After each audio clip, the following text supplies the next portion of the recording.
Good morning and again welcome back to my বিয়ের blog. আমি আবারও চলে এসেছি আজকে সুন্দর একটা ভিডিও নিয়ে। অন্যান্য ভিডিওর তুলনায় এই ভিডিওটার শুরুটা তো একটু অন্যরকম, তাই কি বলে শুরু করব বুঝতেই পারছি না, একটু লজ্জাই লাগছে বলতে পারো। যাই হোক, এখন বাজে সকাল ওই 7:30 কি 7:45 মতো। আমি এখন তৈরি হবো, আর দেখো মেহেন্দি কালারটা কি সুন্দর এসেছে। আচ্ছা চলো তোমাদেরকে এখন দেখাই যে আমি কোন শাড়ি পরবো। আজকে আমি এই শাড়িটা পরবো, আর এই শাড়িটা আমায় দিয়েছে রাতুলের দাদা। কি সুন্দর না শাড়ির রঙটা। আর এই রঙটা কিন্তু আমি পছন্দ করিনি, দাদাই পছন্দ করেছে।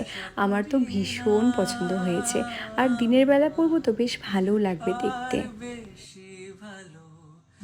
চলো এখন টুক করে একটু মেকআপ করে নিই। কালকে মেহেন্দিতে কেমন সেজেছিলাম সেটা তো তোমাদের সাথে শেয়ার করেইছি, তবে সেটা খুব ডিউই একটা মেকআপ ছিল, যেটা সারাদিনই দিনের বেলা রোদের মধ্যে ক্যারি করা যাবে না। তাই আমি একটু ম্যাট ফিনিশ আর একদম হালকা একটা মেকআপ করব, যেটা সারাদিন আমি ক্যারি করতে পারবো।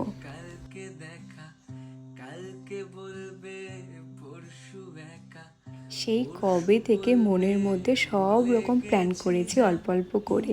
তারপর আস্তে আস্তে মা, রাতুল, বাড়ির সবাইকে জানিয়েছি যে আমি এটা এটা করতে চাই, আর কেউই একবারও না করেনি। তাই মনের মতো সবটা করতে পারছি। কালকের থেকে তো যা করেছি ভালোভাবে হচ্ছে, আর সময় মতোই হচ্ছে। তাই আশা রাখছি আজকেও সব ভালোভাবেই হবে।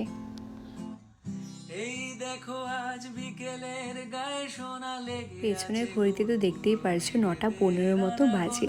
তবে আমাদের কিন্তু প্ল্যান ছিল বাড়ি থেকে আমরা 9টার মধ্যে বেরিয়ে যাব। ওই একটু তো 19-20 হবেই।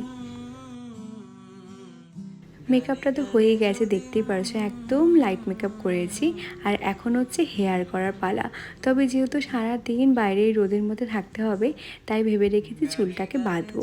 আর এই দেখো বোন ঘুমিয়েছিল, ওকে আমি ডেকে তুলেছি যে তোর বিয়ের সময় আমি ঘুম বাদ দিয়ে কত কাজ করেছি, আর তুই ঘুমিয়ে থাকবি। তাই এখনও উঠে আমায় একটু হেল্প করছে।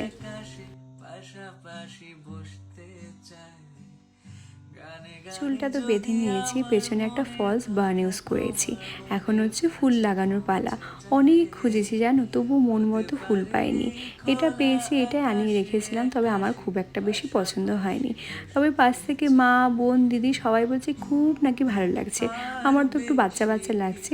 যাই হোক, ফুলটা একটু পরে ডিসাইড করবো, আগে গয়নাগুলো পরে নিই। অনেকগুলো গয়না আনা হয়েছে, কোনটা ভালো লাগছে সেটাই দেখছিলাম। উপরে যেটা চকার ওটা একটু বেশি বেশি লাগছিল, তাই এই বড় হারটা পরলাম। ইচ্ছে থাকা না সত্ত্বেও মা, দিদি, বোন সবাই মিলে এতবার করে বলেছে যে আমি ফুলটা লাগিয়েই নিলাম। আর ফুলটা লাগানোর পরেই পাশ থেকে ঠাম্মা আমায় দেখে বলছে আমায় নাকি একদম পুরোনো দিনের নায়িকাদের মতো